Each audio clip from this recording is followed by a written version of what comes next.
લોકસભામાં ગુજરાતની 26 લોકસભામાંથી 25 લોકસભાના મતદાનનો દિવસ છે।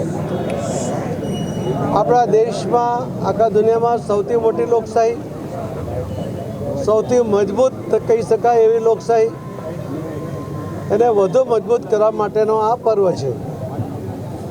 અને આવા પર્વમાં હું સૌ મતદાર ભાઈ બહેનોને મારી વિનંતી પણ છે કે આપણે સૌએ આપણને મળેલા મતદાનના અધિકારનો ઉપયોગ કરવો જોઈએ।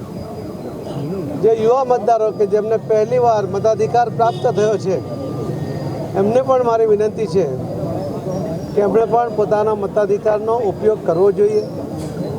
લોકશાહીને મજબૂત કરવા માટે આ પ્રયત્ન છે અને એ પ્રયત્નમાં બધાએ પોતે ભાગ લેવો જોઈએ। જે દેશોમાં સરમુખત્યારશાહી છે, લશ્કરી શાસન છે, ત્યાંના નાગરિકો આ લોકશાહી માટે અને મતાધિકાર મળે એના માટે તડપતા હોય છે। જ્યારે આપણને મતદાન કરવાનો જે અધિકાર આપણને પ્રાપ્ત થયો છે, તો આપણે પણ એ મતદાનના અધિકારનો વર્ષો પછી જ્યારે આપણને લગભગ 75 વર્ષથી આઝાદી પ્રાપ્ત થઈ છે, ત્યારે હજુ પણ આપણે મતદાન માટે ઉદાસીન હોય એવું ઘણીવાર બને છે। એ ના બને અને કોઈપણ સંજોગોમાં આ મતદાનનો અધિકારનો ઉપયોગ થાય એવી મારી સૌ ભાઈ બહેનોને આખા ગુજરાતમાં સૌને મારી નમ્ર વિનંતી છે। ખૂબ ખૂબ આભાર, ધન્યવાદ।